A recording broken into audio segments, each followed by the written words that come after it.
Chapter 5. Now, son of man, take a sharp sword and use it as a barber's razor to shave your head and your beard. Then take a set of scales and divide up the hair. When the days of your siege come to an end, burn a third of the hair inside the city. Take a third and strike it with the sword all around the city. And scatter a third to the wind. For I will pursue them with drawn sword. But take a few hairs and tuck them away in the folds of your garment. Again, take a few of those and throw them into the fire and burn them up. A fire will spread from there to all Israel. This is what the sovereign Lord says, this is Jerusalem, which I have set in the center of the nations, with countries all around her. Yet in her wickedness she has rebelled against my laws and decrees more than the nations and countries around her. She has rejected my laws and has not followed my decrees. Therefore this is what the sovereign Lord says, you have been more unruly than the nations around you and have not followed my decrees or kept my laws. You have not even conformed to the standards of the nations around you. Therefore this is what the sovereign Lord says, I myself am against you, Jerusalem, and I will inflict punishment on you in the sight of the nations. Because of all your detestable idols, I will do to you what I have never done before and will never do again.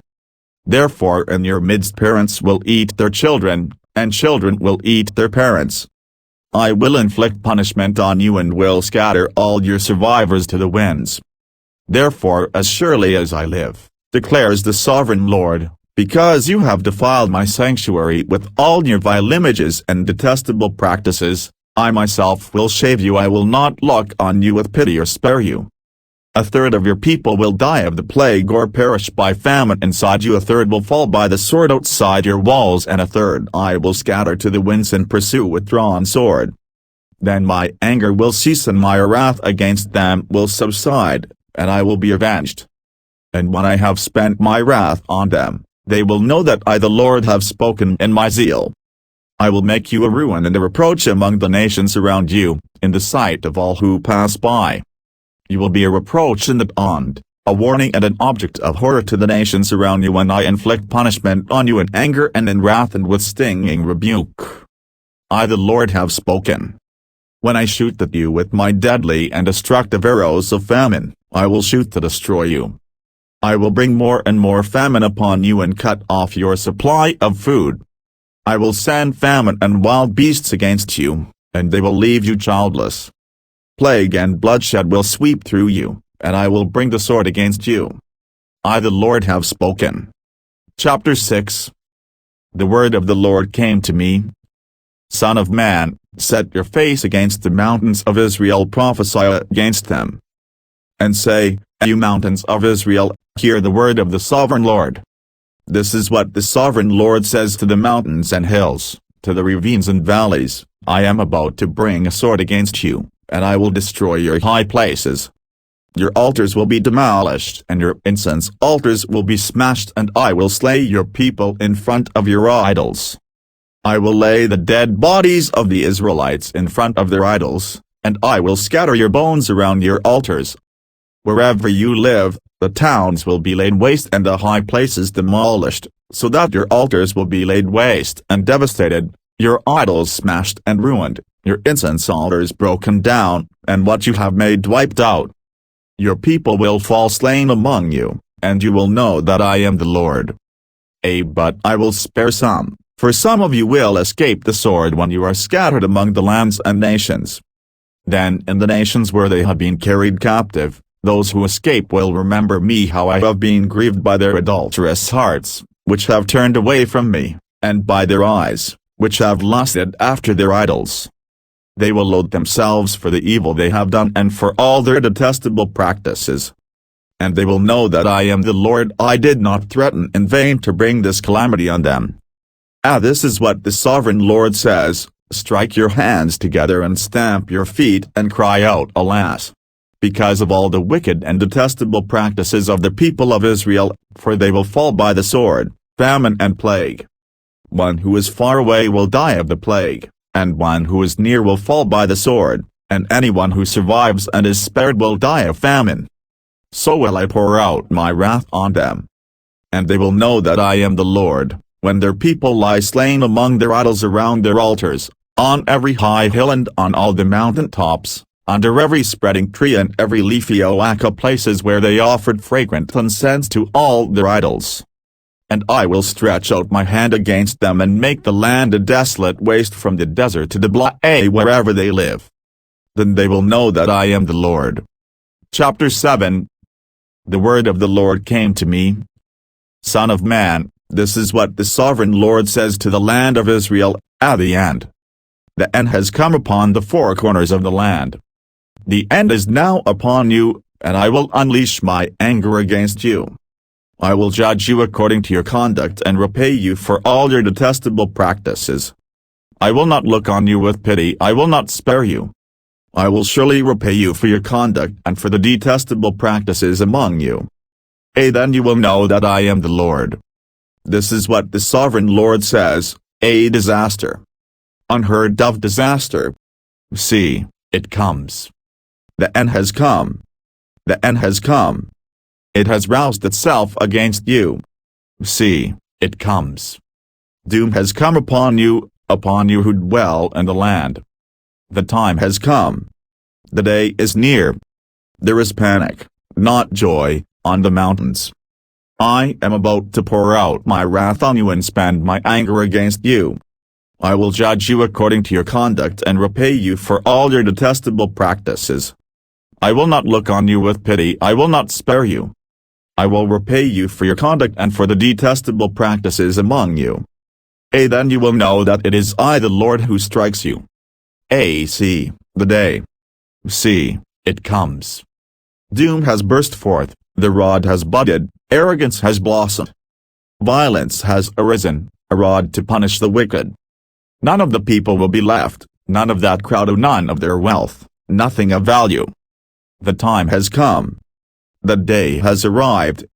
Let not the buyer rejoice nor the seller grieve, for my wrath is on the whole crowd.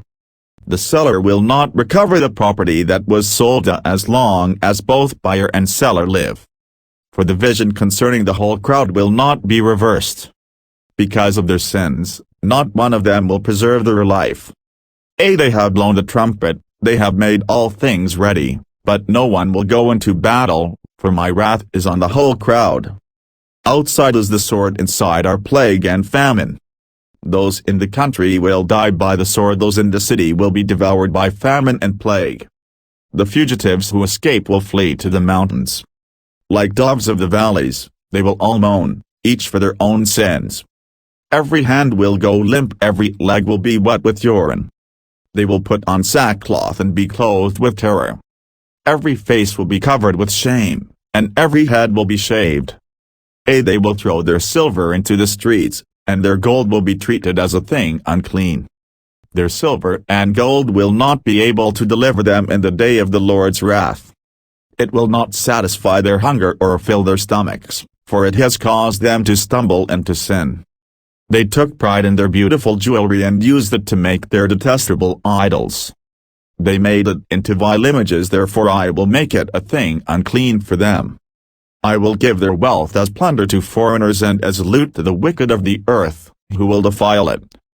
I will turn my face away from the people, and robbers will desecrate the place I treasure. They will enter it and will defile it. Prepare chains. For the land is full of bloodshed, and the city is full of violence. I will bring the most wicked of nations to take possession of their houses. I will put an end to the pride of the mighty, and their sanctuaries will be desecrated. When terror comes, they will seek peace in vain. Calamity upon calamity will come, and rumor upon rumor. They will go searching for a vision from the prophet, priestly instruction in the law will cease, the counsel of the elders will come to an end. The king will mourn, the prince will be clothed with despair, and the hands of the people of the land will tremble. I will deal with them according to their conduct, and by their own standards I will judge them. Then they will know that I am the Lord. Chapter 8. In the 6th year, in the 6th month on the 5th day, while I was sitting in my house and the elders of Judah were sitting before me, the hand of the sovereign Lord came on me there. I looked, and I saw a figure like that of a man. From what appeared to be his waist down he was like fire, and from there up his appearance was as bright as glowing metal. He stretched out what looked like a hand and took me by the hair of my head. The Spirit lifted me up between earth and heaven, and in visions of God he took me to Jerusalem, to the entrance of the north gate of the inner court, where the idol that provokes to jealousy stood. And there before me was the glory of the God of Israel, as in the vision I had seen in the plain. Then he said to me, Son of man, look toward the north. So I looked, and in the entrance north of the gate of the altar I saw this idol of jealousy. And he said to me, Son of man, do you see what they are doing, the utterly detestable things the Israelites are doing here, things that will drive me far from my sanctuary? But you will see things that are even more detestable. Then he brought me to the entrance to the court. I looked, and I saw a hole in the wall. He said to me, Son of man, now dig into the wall. So I dug into the wall and saw a doorway there. And he said to me, Go in and see the wicked and detestable things they are doing here. So I went in and looked, and I saw portrayed all over the walls all kinds of crawling things and unclean animals and all the idols of Israel. In front of them stood 70 elders of Israel, and Jaazaniah son of Shaphan was standing among them. Each had a censer in his hand, and a fragrant cloud of incense was rising. He said to me, Son of man, have you seen what the elders of Israel are doing in the darkness, each at the shrine of his own idol? They say, the Lord does not see us, the Lord has forsaken the land. Again, he said, You will see them doing things that are even more detestable. Then he brought me to the entrance of the north gate of the house of the Lord, and I saw a woman sitting there, mourning the god Tammuz. He said to me, Do you see this, son of man? You will see things that are even more detestable than this. He then brought me into the inner court of the house of the Lord, and there at the entrance to the temple, between the portico and the altar, were about 25 men. With their backs toward the temple of the Lord and their faces toward the east, they were bowing down to the sun in the east. He said to me, Have you seen this, son of man? Is it a trivial matter for the people of Judah to do the detestable things they are doing here? Must they also fill the land with violence and continually arouse my anger? Look at them putting the branch to their nose. Therefore I will deal with them in anger, I will not look on them with pity or spare them. Although they shout in my ears, I will not listen to them,